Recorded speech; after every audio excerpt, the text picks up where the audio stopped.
इन दोस्तों, पिछली वीडियो तक हमने 100 क्वेश्चन तक कंप्लीट कर लिया था। आज हम उससे आगे करेंगे।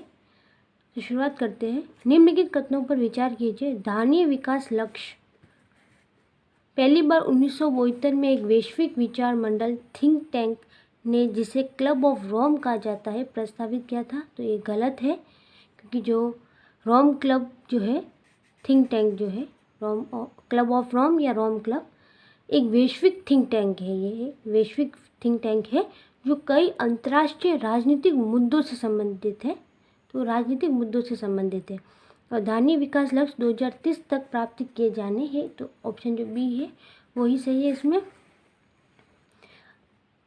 अभिष्ट राष्ट्रीय निर्धारित अंशदान पद को कभी कभी समाचारों में किस संदर्भ में देखा जाता है? अभिष्ट राष्ट्रीय निर्धारित अंशदान जलवायु परिवर्तन का सामना करने के लिए विश्व के देशों द्वारा बनाई गई योजना के संदर्भ में देखा जाता है। तो ऑप्शन बी जो होगा सही होगा। मरुस्थलीकरण को रोकने के लिए संयुक्त राष्ट्र अभिसमय का महत्व है। इसका उद्देश्य नव प्रवर्तनकारी राष्ट्रीय कार्यक्रमों एवं समर्थक अंतर्राष्ट्रीय भागीदारियों के माध्यम से प्रभावकारी कार्रवाई को प्रोत्साहित करना। यह मरुस्थलीकरण को रोकने में स्थानीय लोगों की भागीदारी को प्रोत्साहित करने हेतु ऊर्ध्वगामी उपागम यानी कि बॉटम अप अप्रोच के लिए प्रतिबद्ध है। तो जो इसमें ऑप्शन सी होगा, केवल पहला और तीसरा जो होगा वही सही होगा।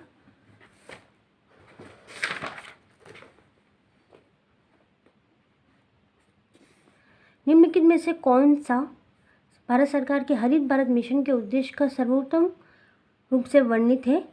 तो पर्यावरणीय लाभों और लागतों को केंद्र एवं राज्य के बजट में सम्मिलित करते हुए तद द्वारा हरित लेखाकरण को अमल में लाना। नहीं। कृषि उत्पाद के संवर्धन है तो द्वितीय हरित क्रांति आरंभ करना, जिससे भविष्य में सभी के लिए खाद्य सुरक्षा सुनिश्चित हो। ऐसा भी नहीं है। वन आच्छादन की पुनः प्राप्ति, संवर्धन करना तथा अनुकूलन और न्यूनीकरण के संयुक्त उपायों से जलवायु परिवर्तन का प्रत्युत्तर देना। तो इसमें ऑप्शन जो सी होगा वो सही होगा। कभी कभी समाचारों में नेट मीटरिंग निम्नलिखित में से किसको प्रोत्साहित करने के संदर्भ में देखा जाता है? नेट मीटरिंग यानी परिवारों या उपभोक्ताओं द्वारा सौर ऊर्जा का उत्पादन और उपयोग।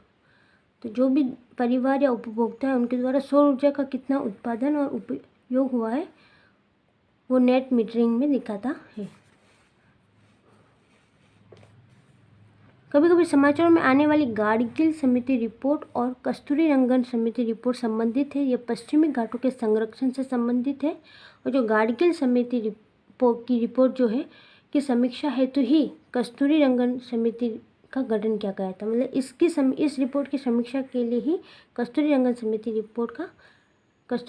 समिति जो है उसका गठन किया गया था। तो ऑप्शन जो इसमें डी होगा वो सही होगा। निम्नलिखित में से किसमें आप ऊर्जा दक्षता ब्यूरो का स्टार लेबल पाते हैं? तो छत के सीलिंग पंखे में, विद्युत गीजर में, नलिका रूप प्रतिदीप्ति लैंप में। तो तीनों ही सही है। हम इसमें ऊर्जा दक्षता ब्यूरो के स्टार लेबल देखते हैं तीनों में। हमारे देश के शहरों में वायु गुणवत्ता सूचकांक का परिकलन करने में साधारणतः निम्नलिखित वायुमंडलीय गैसों में से किसको विचार में लाया जाता है? वायु गुणवत्ता सूचकांक का परिकलन करने के लिए उसमें लाया जाता है एक कार्बन डाइऑक्साइड को नहीं, कार्बन मोनोऑक्साइड, नाइट्रोजन डाइऑक्साइड और सल्फर डाइऑक्साइड, इनको लाया जाता है। तो ऑप्शन जो बी होगा वो सही होगा। निम्नलिखित में से कौन सी राष्ट्रीय गंगा नदी बेसिन प्राधिकरण की प्रमुख विशेषताएं है? कि नदी बेसिन योजना एवं प्रबंधन की इकाई है। यह राष्ट्रीय स्तर पर नदी संरक्षण प्रयासों की अगुवाई करता है। NGRBA का अध्यक्ष चक्रानुक्रमिक आधार पर उन राज्यों के मुख्यमंत्रियों में से होता है जिनसे होकर गंगा बहती है। तो ऐसा कुछ नहीं है। तो जो इसमें ऑप्शन जो ए होगा वो सही होगा। भारत में पाई जाने वाली नस्ल खराई ऊँट के बारे में अनूठा क्या है? तो यह समुद्र तल में 3 किलोमीटर तक तैरने में सक्षम है। यह मैंग्रोव की चराई पर जीता है। यह जंगली होता है, इस पालतू नहीं बनाया जा सकता। तो ऐसा नहीं है। तो इसमें पहला और दूसरा ही सही होगा। जो कच्छ के जो जाट है या फिर जो राबरी समुदाय है, जाट और राबरी समुदाय जो है उनके वो जो सदस्य होते हैं वो खराई ऊँट के पालक होते हैं। तो ये पालतू उन्हें बनाया जा सकता है। तो तीसरा गलत होगा, दूसरा दोनों ही सही है, पहला दूसरा। हाल ही में हमारे वैज्ञानिकों ने केले के पौधे की एक नई और भिन्न जाति की खोज की जिसकी ऊंचाई लगभग 11 मीटर तक जाती है और उसके फल का गुद्दा नारंगी रंग का है। यह भारत के किस भाग में खोजी गई है? वो है अंडमान द्वीप में। तो केले की जो सामान्य प्रजाति होती है वो लगभग 3 से 4 मीटर ऊंची होती है, जबकि ये केला 11 मीटर तक इसकी ऊंचाई है। तो ये अंडमान और निकोबार अंडमान द्वीप में, सिर्फ अंडमान द्वीप में ये खोजी गई है इसकी। समाचार में कभी कभी दिखाई देने वाले रेड सैंडर्स के संदर्भ में निम्नलिखित कथनों पर विचार कीजिए। तो यह दक्षिण भारत के एक भाग में पाई जाने वाली एक वृक्ष जाति है। रेड सैंडर्स जो है वो, तो रेड सैंडर्स या इसे रेड सैंडल तथा सोडर्स वुड भी कहते हैं, सोडर्स वुड ये भी कहते हैं इसे। और यह दक्षिण भारत के उष्णकटिबंधीय वर्षावन क्षेत्रों के अति महत्वपूर्ण वर्षों में से एक है। तो यह जो दक्षिण भारत है ये उष्ण शुष्क पर्णपाती वन है, ना कि वर्षावन है। उष्णकटिबंधीय पर्णपाती वन क्षेत्रों के अति महत्वपूर्ण वृक्षों में से एक है। तो दूसरा तो नहीं होगा, पहला सही है।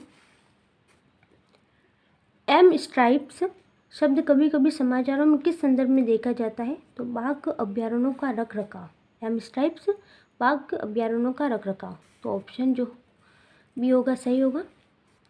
हाल ही में कुछ शेरों को गुजरात के अनेक उनके प्राकृतिक आवास से निम्नलिखित में से किस एक स्थल पर स्थानांतरित किए जाने का प्रस्ताव था? कूनो पालपुर वन्यजीव अभ्यारण्य। तो ऑप्शन जो बी होगा वो सही होगा।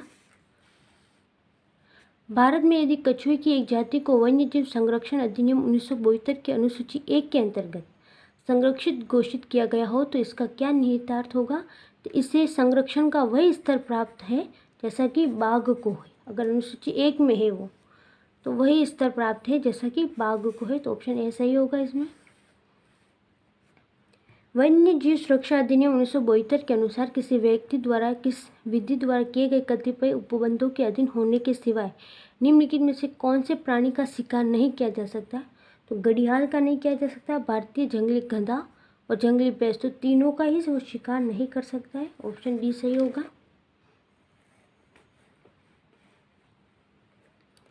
यदि आप घड़ियाल को उनके प्राकृतिक आवास में देखना चाहते हैं तो निम्नलिखित में से किस स्थान पर जाना सबसे सही है? तो चंबल नदी पर, क्योंकि नदियों के आसपास ही रहते हैं ये और इन्हें मछली खाना बहुत पसंद है। तो और ख़ासकर ये चंबल नदी पर हम इसको देख सकते हैं, इनके प्राकृतिक आवास। तो ऑप्शन बी सही होगा। पारिस्थितिकी दृष्टिकोण से पूर्वी घाट और पश्चिम घाटों के बीच एक अच्छा संपर्क होने के रूप में निम्नलिखित में से किसका महत्व अधिक है? तो सत्यमंगलम बाघ आरक्षित क्षेत्र, सत्यमंगलम टाइगर रिजर्व। जो ऑप्शन ए होगा वो सही होगा। वाणिज्य में प्राणी जात और वनस्पति जात के व्यापार संबंधी विश्लेषण, ट्रेड रिलेटेड एनालिसिस ऑफ फोना and flora in commerce, traffic के संदर्भ में निम्नलिखित कथनों पर विचार कीजिए कि ट्रैफिक संयुक्त राष्ट्र परिवार कार्यक्रम UNEP के अंतर्गत एक ब्यूरो है। तो ये एक गैर सरकारी संगठन है। ट्रैफिक जो है एक गैर सरकारी संगठन है, न कि UNEP के अंतर्गत एक ब्यूरो। तो पहले तो गलत होगा, ये ब्यूरो नहीं है ये। दूसरा है कि ट्रैफिक का मिशन यह सुनिश्चित करना है कि वन्य पालतू और जंतुओं के व्यापार से प्रकृति के संरक्षण को खतरा न हो। तो ऑप्शन जो बी होगा वो ही सही होगा। कुछ कारणों वंश यदि तितलियों की जाति या स्पीशीज की संख्या में बड़ी गिरावट होती है तो इसका संभावित परिणाम क्या हो सकते हैं? तो कुछ पौधे के परागण पर प्रतिकूल प्रभाव पड़ सकता है। कुछ ग्रीष्म पौधों में कवक के संक्रमण प्रचंड रूप से बढ़ेगा। तो ये नहीं होगा। और इसके कारण बरों, मकड़ियों और पक्षियों की कुछ प्रजातियों की समष्टि में गिरावट हो सकती है। तो इसमें ऑप्शन जो सी होगा सही होगा। जैव ऑक्सीजन मांग BOD किसके लिए एक मानक मापदंड है? तो जलीय पारितंत्रिक तंत्रों में प्रदूषण के आमापन के लिए। तो ऑप्शन जो सी होगा वो सही होगा। प्रदूषण की समस्याओं का समाधान करने के संदर्भ में जैवोपचार तकनीक के कौन से लाभ हैं? तो यह प्रकृति में घटित होने वाली जैव न्यूनीकरण प्रक्रिया का ही संवर्धन कर प्रदूषण को स्वच्छ करने की एक तकनीक है। कैडमियम और लेड जैसी भारी धातुओं से युक्त किसी भी संदूषक को सूक्ष्म जीवों के प्रयोग से जैवोपचार द्वारा सहज पूरी तरह उपचारित किया जा सकता है। तो जो जैव उपचार जो तकनीक है ये बहुत धीमी प्रक्रिया होती है और जो भारी धातु है जैसे कैडमियम और लेड, ये भारी धातु होती है। इन भारी धातुओं को सूक्ष्म जीवों द्वारा आसानी से अवशोषित नहीं किया जा सकता है। तो इसमें दूसरा गलत होगा। इसमें कहा है कि सहज ही पूरी तरह उपचारित किया जा सकता है, तो आसानी से नहीं किया जा सकता है, तो दूसरा गलत होगा। यह उपचार के लिए विशेषतः अभिकल्पित सूक्ष्म जीवों को सृजित करने के लिए आनुवांशिक इंजीनियरिंग, जेनेटिक इंजीनियरिंग का उपयोग किया जाता है। तो इसमें ऑप्शन सी पहला और तीसरा सही होगा। कार्बन डाइऑक्साइड के मानव उद्भवी उत्सर्जनों के कारण आसन्न भूमंडलीय तापन के न्यूनीकरण के संदर्भ में कार्बन प्रच्छादन हेतु निम्नलिखित में से कौन से संभावित स्थान हो सकते हैं? परित्यक्त एवं गैर सरकारी कोयला संस्करण में हो सकता है, निःशेष तेल एवं गैस भंडार और भूमिगत गंभीर लवणीय शेल समूह। तीनों ही सही है इसमें। शैवाल आधारित जैव ईंधनों का उत्पादन संभव है, लेकिन इस उद्योग के संवर्धन में विकासशील देशों की क्या संभावित सीमाएं हैं? तो शैवाल आधारित जैव ईंधनों का उत्पादन केवल समुद्रों में ही संभव है, महाद्वीपों पर नहीं। तो ऐसा नहीं है, क्योंकि जो शैवाल आधारित जैव ईंधन है उनका उत्पादन कृषि या खारा पानी, अपशिष्ट जल के लिए अनुपयुक्त भूमि पर भी सब जगह किया जा सकता है। इसका शैवाल आधारित जैव ईंधन उत्पादन को स्थापित करने और इंजीनियरिंग करने हेतु निर्माण पूरा करने तक उच्च स्तरीय विशेषज्ञता और प्रौद्योगिकी की जरूरत होती है। आर्थिक रूप से व्यवहार्य उत्पादन के लिए बड़े पैमाने पर सुविधाओं की स्थापना की आवश्यकता होती है, जिससे पारिस्थितिकी या सामाजिक सरोकार उत्पन्न हो सकता है। तो विकासशील देशों की ये सीमाएं हैं, यानी इनकी कमियां हैं। तो ऑप्शन बी सही होगा। भूमंडलीय जलवायु परिवर्तन संधि ग्लोबल क्लाइमेट चेंज अलायंस के संदर्भ में निम्नलिखित कथनों में से कौन सा सही है? कि यह यूरोपीय संघ की पहल है। भूमंडलीय जलवायु परिवर्तन संधि यूरोपीय संघ की पहल है। ये लक्ष्याधीन विकासशील देशों को उनकी विकास नीतियों और बजटों में जलवायु परिवर्तन के एकीकरण हेतु तकनीकी एवं वित्तीय सहायता प्रदान करता है। तो ये सही है दोनों, पहला और दूसरा। निम्नलिखित कथनों पर विचार कीजिए। अल्पजीवी जलवायु प्रदूषकों को न्यूनीकृत करने हेतु जलवायु एवं स्वच्छ वायु गठबंधन CCSE G20 समूह के देशों की एक अनोखी पहल है। नहीं, CCSE मेथेन, काला कार्बन, हाइड्रोफ्लोरोकार्बनों पर केंद्रित है, यानी कि जलवायु एवं स्वच्छ वायु गठबंधन, जलवायु एवं स्वच्छ वायु गठबंधन यानी CCSE मेथेन, काला कार्बन और हाइड्रोफ्लोरोकार्बनों पर केंद्रित है। तो इसमें जो ऑप्शन जो बी होगा वो सही होगा। निम्नलिखित कथनों में से कौन सा हाल ही में समाचारों में आए दबाव युक्त परिसंपत्तियों के धानीय संरक्षण पद्धति scheme for sustainable scratching of स्ट्रैक्ट S4A का सर्वोत्तम वर्णन करता है? कि यह वास्तविक कठिनाइयों का सामना कर रही बड़ी कॉरपोरेट इकाइयों की वित्तीय संरचना की पुनर्संरचना के लिए भारतीय रिजर्व बैंक की एक स्कीम है ये। तो ऑप्शन बी सही होगा इसमें।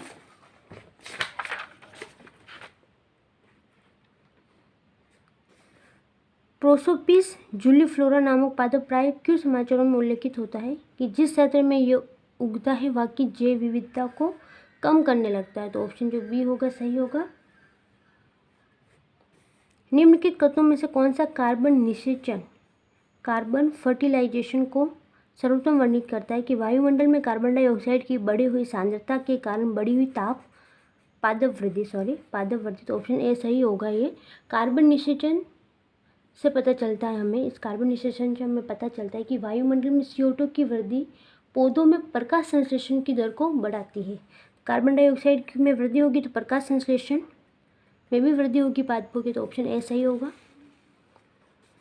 छठा व्यापक विलोप या छठा विलोप यह शब्द किसकी विवेचना के संदर्भ में समाचारों में प्राय उल्लेखित होता है? कि मानव द्वारा प्राकृतिक संसाधनों का अतिशोषण, दुरुपयोग, प्राकृतिक आवासों का समविभाजन, नाश, पारितंत्र का विनाश, प्रदूषक और वैश्विक जलवायु परिवर्तन, इसके लिए आता है छठा विलोप। तो ऑप्शन डी सही होगा। राष्ट्रीय हरित अधिकरण NGT किस प्रकार केंद्रीय प्रदूषक नियंत्रक बोर्ड CPCB से भिन्न है? तो NGT का गठन एक अधिनियम द्वारा किया गया है, जबकि सीबी का गठन सरकार के कार्यपालक आदेश से किया गया है, गलत है ये। एनजीटी यानी कि राष्ट्रीय हरित अधिकरण पर्यावरणीय न्याय उपलब्ध कराता है और उच्चतम न्यायालयों में मुकदमों के भार को कम करने में सहायता करता है, एनजीटी। जबकि सीपीसीबी झरनों और कुओं की सफाई को प्रोत्साहित करता है तथा देश में वायु की गुणवत्ता में सुधार लाने का लक्ष्य रखता है। तो ऑप्शन इसमें जो बी होगा वो सही होगा। निम्नलिखित कथनों पर विचार कीजिए। संकटपूर्ण वन्यजीव पर्यावास की परिभाषा वन अधिकार अधिनियम 2006 में समाविष्ट है, ये सही है। भारत में पहली बार बेगा जनजाति को पर्यावास यानी कि हैबिटेट अधिकार दिए गए हैं। तो इसमें पहला और दूसरा दोनों ही सही है। जो बेगा जनजाति होती है वो सामान्यतः अगर देखें तो एमपी, मध्य प्रदेश और छत्तीसगढ़ में पाई जाती है। ये झूम कृषि अपनाते हैं और वर्ष 2016 में पहली बार इन्हें पर्यावास का अधिकार प्राप्त हुआ था। 2016 में इन्हें पर्यावास का अधिकार प्राप्त हुआ है। निम्नलिखित राज्यों में किस एक में पाखुई वन्यजीव अभ्यारण्य अवस्थित है? तो अरुणाचल प्रदेश में है। तो ऑप्शन जो ए होगा सही होगा। हरित अर्थव्यवस्था पर कार्रवाई के लिए भागीदारी PAGE जो अपेक्षाकृत हरित एवं और अधिक समावेशी अर्थव्यवस्था की ओर देशों के संक्रमण में सहायता देने हेतु संयुक्त राष्ट्र की एक क्रियाविधि है, आविर्भूत हुई है रियो डी जेनेरो में 2012 के संधारणीय विकास पर संयुक्त राष्ट्र सम्मेलन में हुई है। तो ऑप्शन बी सही होगा इसमें। Momentum for change climate neutral now यह पहल किसके द्वारा प्रवर्तित की जाती है? तो यूनिफेक सचिवालय के द्वारा। तो ऑप्शन सी सही होगा। निम्नलिखित कथनों पर विचार कीजिए। पर्यावरण संरक्षण अधिनियम 1986 भारत सरकार को सशक्त करता है कि वह पर्यावरणीय संरक्षण की प्रक्रिया में लोक सहभागिता की आवश्यकता का और उसे हासिल करने की प्रक्रिया और रीति का विवरण दे। नहीं, वह विभिन्न स्रोतों से पर्यावरणीय प्रदूषकों के उत्सर्जन या विसर्जन के मानक निर्धारित करे। तो ऑप्शन जो बी होगा वो सही होगा इसमें। भारत में निम्नलिखित में से किसमें एक महत्वपूर्ण विशेषता के रूप में विस्तारित उत्पादक दायित्व का आरंभ किया गया था? तो ई अपशिष्ट नियम है 2011, उसमें किया गया है। तो ऑप्शन सी सही होगा। निम्नलिखित कथनों पर विचार कीजिए। एशियाई शेर प्राकृतिक रूप से सिर्फ भारत में पाया जाता है, ये सही है। दो कुबड़ वाला ऊँट प्राकृतिक रूप से भारत में पाया जाता है, नहीं। और एक सींग वाला गैंडा प्राकृतिक रूप से भारत में पाया जाता है, नहीं। तो इसमें जो पहला होगा कि एशियाई शेर जो होते हैं वही, तो ऑप्शन जो ए होगा वो सही होगा। निम्नलिखित में से किसके संदर्भ में कुछ वैज्ञानिक पक्षाप मेघ विरलन तकनीक और समताप मंडल में सल्फेट वायु विलय अंतःक्षेपण के उपयोग का सुझाव देते हैं? तो भूमंडलीय तापन को कम करने के लिए इसका सुझाव देते हैं। पक्षाप में बहुत सारे जो भी शोर विकिरण होती है उनको अंतरिक्ष में वापस परावर्तित नहीं करते। पक्षाप में जो होते हैं शोर विकिरण को अंतरिक्ष में परावर्तित नहीं करते हैं, इसलिए इनके उपयोग का सुझाव देते हैं। निम्नलिखित में से कौन से अगस्त्य माला जीवमंडल रिजर्व में आते हैं? तो नेयार, पेपारा और सेंदुरने वन्य प्राणी अभ्यारण्य और कालाकड़ मुंदुथुराई बाघ रिजर्व, ऑप्शन ऐसा ही होगा इसमें। निम्नलिखित युग्मों पर विचार कीजिए। वन्य प्राणी और प्राकृतिक रूप से कहाँ पाए जाते हैं? तो नीले मीनपक्ष वाली महाशीर कावेरी नदी में, सही है। इरावदी डॉल्फिन चंबल नदी में, नहीं, कभी कभी गंगा में मिलती है। और मोरचा यानी राष्ट्रीय चित्तीदार जो बिल्ली होती है वो पूर्वी घाट में, ये सही है, पूर्वी घाट में चित्तीदार बिल्ली। और नीले मीनपक्ष वाली महाशीर जो होती है वो कावेरी नदी में। तो ऑप्शन सी जो होगा सही होगा। पर्यावरण में निर्मुक्त हो जाने वाली सूक्ष्म मणिकाओं यानी कि माइक्रोबीट्स के विषय में अत्यधिक चिंता क्यों है?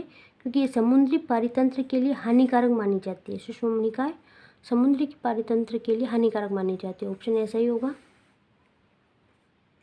निम्नलिखित पर विचार कीजिए। फसल जैव मात्रा के अवशेषों के दहन के कारण वायुमंडल में उपयुक्त में से कौन सी निर्मुक्त होती है? तो कार्बन मोनोऑक्साइड, मेथेन, ओजोन और sulphur dioxide. Carbon monoxide CO, methane CH4, ozone O3 और सल्फर डाइऑक्साइड SO2। तो इसमें ऑप्शन डी जो होगा सही होगा। निम्नलिखित कथनों पर विचार कीजिए।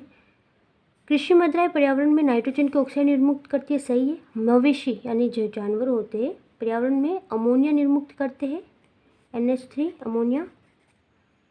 कुक्कुट उद्योग पर्यावरण में अभिक्रियाशील नाइट्रोजन यौगिक निर्मुक्त करते हैं। इतने तीनों ही सही है, तो ऑप्शन डी सही होगा।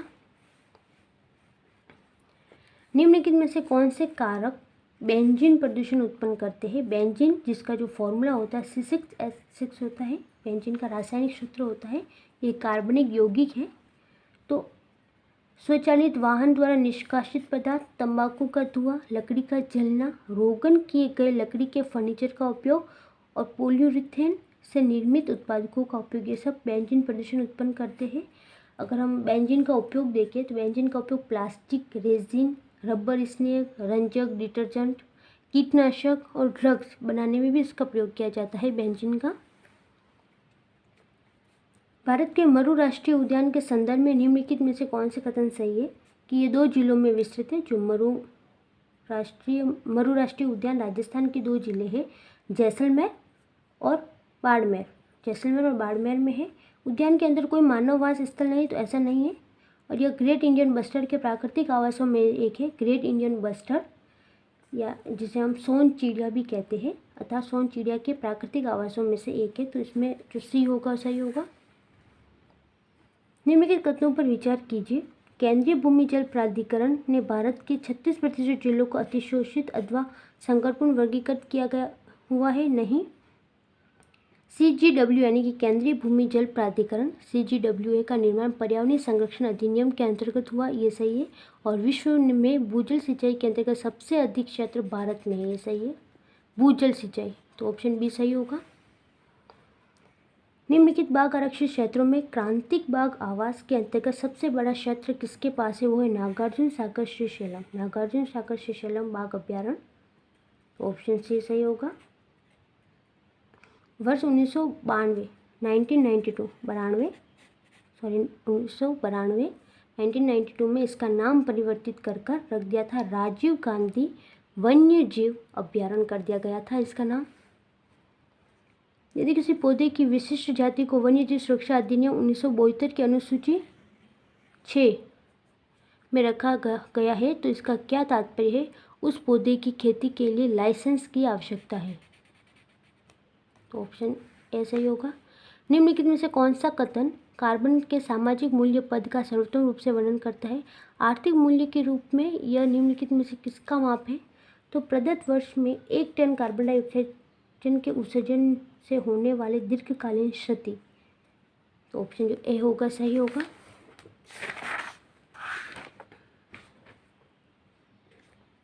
भारत के संदर्भ में निम्नलिखित में से किन पद्धतियों को पारितंत्र अनुकूलित कृषि माना जाता है? तो फसल विविधीकरण, सिंबाधिक्य, टेंशियोमीटर का उपयोग और ऊर्ध्वाधर कृषि। ऊर्ध्वाधर कृषि से जल की जो हानि होती है वो कम होती है। तो ऑप्शन जो डी होगा कि चारों से ही पारितंत्र अनुकूलित कृषि माना जाता है ये। और जो अगर हम फसल विविधीकरण की बात करें, फसल विविधीकरण से जड़ी बूटियों की आवश्यकता कम हो जाती है और मृदा की जो नमी होती है उसका अनुमान प्रदान करने में टेंशियोमीटर का प्रयोग जो होता है वो सहायक होता है। तो ऑप्शन इसमें डी सही होगा। भारतीय हाथियों के संदर्भ में निम्नलिखित कथनों पर विचार कीजिए। जो हाथियों की समूह का नेतृत्व मादा करती है, ये सही है। हाथी की अधिकतम गर्भावधि 22 माह तक हो सकती है, सही है। सामान्यतः हाथी में 40 वर्ष की आयु तक की ही बच्चे पैदा करने की क्षमता होती है। तो जो अगर हम हाथियों की बात करें तो 60 वर्ष से भी अधिक उम्र तक बच्चे पैदा करने की क्षमता होती है उनमें। जो तीसरा गलत होगा। भारत में राज्यों में हाथियों की सर्वाधिक जीवन संख्या केरल में है। तो केरल में नहीं है, कर्नाटक में है। इसमें पहला और दूसरा ही सही होगा। निम्नलिखित में से कौन सा संरक्षित क्षेत्र कावेरी बेसिन में स्थित है? तो वो है नागरहोले राष्ट्रीय उद्यान, सत्यमंगलम बाघ आरक्षित क्षेत्र और वायनाड वन्यजीव अभ्यारण्य। ये तीनों ही कावेरी बेसिन में स्थित है। तो ऑप्शन सी सही होगा। भारत की जैव विविधता के संदर्भ में Ceylon frogmouth, copper smith barbet, grey chinned minivet और व्हाइट थ्रोटेड रेड स्टार्ट क्या है? ये पक्षी है। तो ऑप्शन जो ए होगा सही होगा। भारतीय अनुप मृग बारहसिंगा की उस उपजाति को जो पक्की भूमि पर फलती फूलती है, केवल घास पक्षी है के संरक्षण के लिए निम्नलिखित में से कौन सा संरक्षित क्षेत्र प्रसिद्ध है? वो है कान्हा राष्ट्रीय उद्यान। वो बारहसिंगा के लिए है कान्हा राष्ट्रीय उद्यान, तो ऑप्शन ए सही होगा। निम्नलिखित में से कौन से ऐसे सर्वाधिक संभावनीय स्थान है जहाँ कस्तूरी मृग अपने प्राकृतिक आवास में मिल सकते हैं? वो है अस्कोट वन्यजीव अभ्यारण्य और गंगोत्री राष्ट्रीय उद्यान, तो ऑप्शन जो ए होगा सही होगा। ग्रामीण सड़क निर्माण में पर्यावरणीय दीर्घोपयोगिता को सुनिश्चित करने तथा कार्बन पदचिह्न को घटाने के लिए निम्नलिखित में से किसके प्रयोग को अधिक प्राथमिकता दी जाती है? वो है एक तो ताम्र स्लेग, शीत मिश्रित एस्फाल्ट प्रौद्योगिकी और है जियो टेक्सटाइल्स, तो उसमें ऑप्शन जो ए होगा सही होगा। निम्नलिखित में से किसके अंगीकरण को प्रोत्साहित करने के लिए R2 व्यवहार संहिता R2 कोड ऑफ प्रैक्टिसेस संसाधन उपलब्ध कराती है? तो इलेक्ट्रॉनिकी पुनर्चक्रण उद्योग में पर्यावरणीय दृष्टि से विश्वसनीय व्यवहार, तो ऑप्शन जो ए होगा सही होगा। ताम्र प्रगलन संयंत्रों के बारे में चिंता का कारण क्या है? कि ताम्र मल जो या कॉपर स्लैग पर्यावरण में कुछ भारी धातुओं का निक्षालन यानी लीचिंग का कारण बन सकता है। ये सल्फर डाइऑक्साइड को एक प्रदूषक के रूप में निर्मुक्त कर सकते हैं, तो ऑप्शन बी सही होगा। भट्टी तेल फर्नेस ऑयल के संदर्भ में निम्नलिखित कथनों पर विचार कीजिए। यह तेल परिष्करणियों या रिफाइनरी का एक उत्पाद है। कुछ उद्योग इसका उपयोग ऊर्जा यानी कि पावर उत्पादन के लिए करते हैं और इसके उपयोग से पर्यावरण में गंधक यानी सल्फर का उत्सर्जन होता है, तो सही है इसमें तीनों ही। ब्लू कार्बन क्या है? तो महासागरों और तटीय पारिस्थितिकी तंत्रों द्वारा प्रग्रहित कार्बन जो है वो ब्लू कार्बन है। तंत्रिका अपहास समस्याओं के लिए उत्तरदायी माने जाने वाले मैग्नेटाइट कण पर्यावरणीय प्रदूषकों के रूप में निम्नलिखित में से किन से उत्पन्न होते हैं? तो मोटर गाड़ी के ब्रेक, मोटर गाड़ी के इंजन और बिजली संयंत्रों, तो ऑप्शन जो बी होगा सही होगा।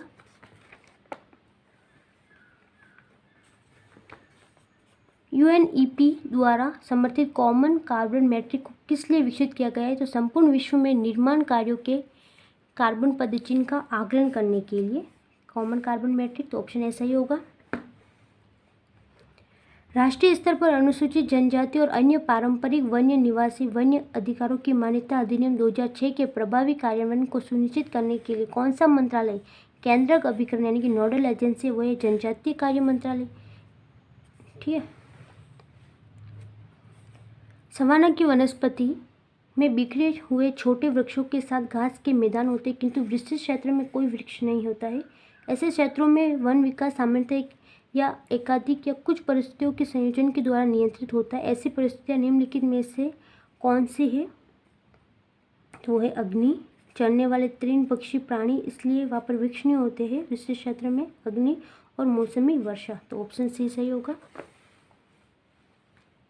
जलवायु अनुकूल कृषि यानी कि क्लाइमेट स्मार्ट एग्रीकल्चर के लिए भारत की तैयारी के संदर्भ में निम्नलिखित कथनों पर विचार कीजिए कि भारत में जलवायु स्मार्ट ग्राम दृष्टिकोण अंतर्राष्ट्रीय अनुसंधान कार्यक्रम जलवायु परिवर्तन कृषि एवं खाद्य सुरक्षा द्वारा संचालित परियोजना का एक भाग है।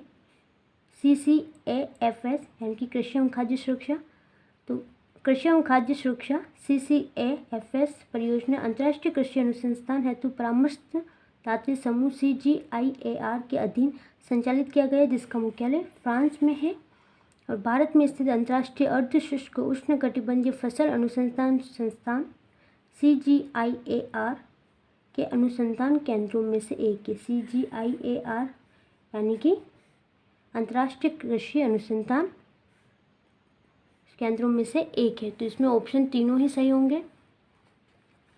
पत्ती कूड़ा यानी कि लीफ लिटर किसी अन्य जीवों बायोम की तुलना में तेज़ी से विघटित होता है और इसके परिणामस्वरूप मिट्टी की सतह प्राय अनावृत होती है। पेड़ों के अतिरिक्त वन में विविध प्रकार के पौधे होते हैं जो आरोहण के द्वारा या अधिपादक एपिफाइट के रूप में पनपकर पेड़ों के शीर्ष तक पहुंचकर प्रतिष्ठित होते हैं और पेड़ों की ऊपरी शाखाओं में जड़ें जमाते हैं। यह किसका सबसे उपयुक्त सटीक विवरण है? वो है उष्णकटिबंधीय वर्षा वन का, तो ऑप्शन डी सही होगा।